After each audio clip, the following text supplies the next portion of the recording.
Today's lesson is entitled Leaders Who Rebelled Against God, and it's a Sunday School lesson for September the 29th, 2024. Now, this series follows the same title scripture week sequence as the Radiant Life Adult Sunday School series published by the Assemblies of God. Now, you can get your own copy by giving them a call at 855-642-2011. I just want to make mention of the fact that I do not receive any kind of compensation for that, and I'm not financially affiliated with the Assemblies of God publishing house. Numbers 13, 1 and 2.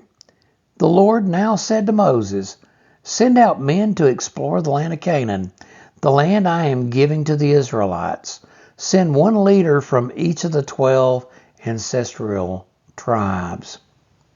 The Israelites had been traveling to the Promised Land. None of them had actually seen it. They were in Egypt for over 400 years. The stories of the Promised Land had grown dim. The report would be their first eyewitness account of the Promised Land in over 10 generations. These spies were mature leaders. They were respected in their families. Numbers 13 and 25. After exploring the land for 40 days, the men returned. Now, these spies had plenty of time to collect all the information that they needed.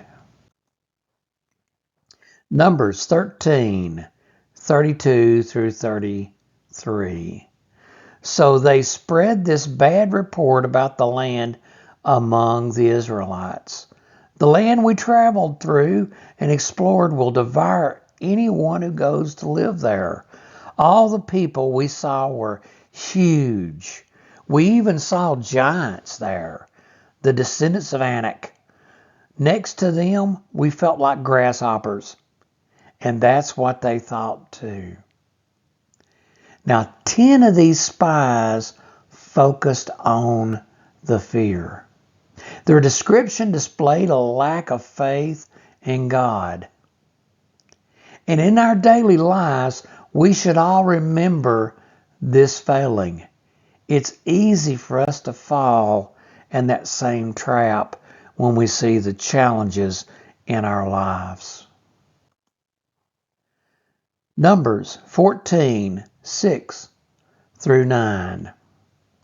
Two of the men who had explored the land, Joshua, son of Nun, and Caleb, son of Jephunneh, tore their clothing. They said to all the people of Israel, "The land we traveled through and explored is a wonderful land. And if the Lord is pleased with us, He will bring us safely into that land and give it to us. It is a rich land flowing with milk and honey. Do not rebel against the Lord, and don't be afraid of the people of the land. They are only helpless prey to us. They have no protection, but the Lord is with us. Don't be afraid of them." Now, 2 of the 12 spoke the truth. They had faith in God. They saw the Promised Land as a place of opportunity. They believed God would see them to glory. They were appalled at the lack of faith of these other spies.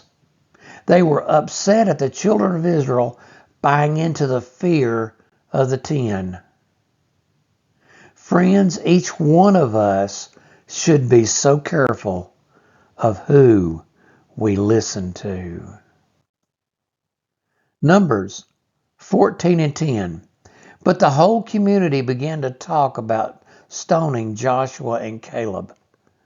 Then the glorious presence of the Lord appeared to all the Israelites at the tabernacle. Now the people turned on Joshua and Caleb.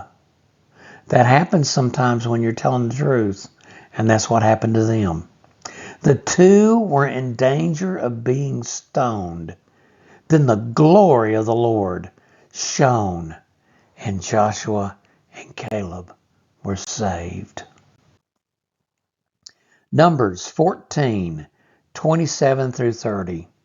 How long must I put up with this wicked community and its complaints about me?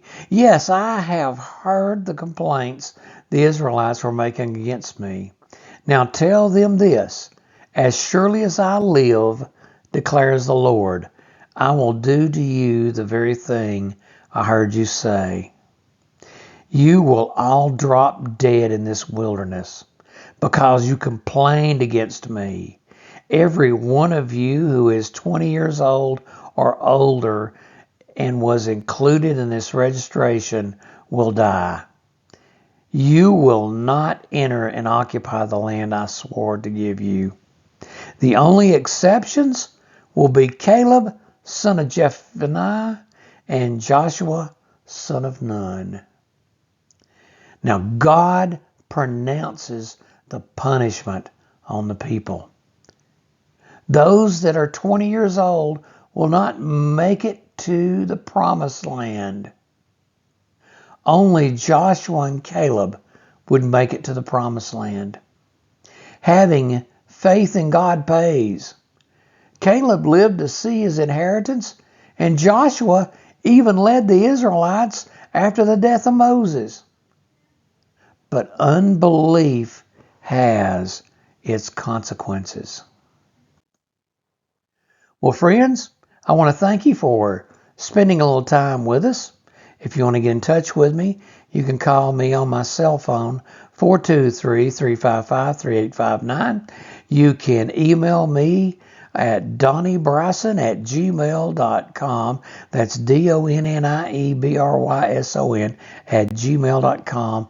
Or you can go to my website, www.gospelmailbox.org.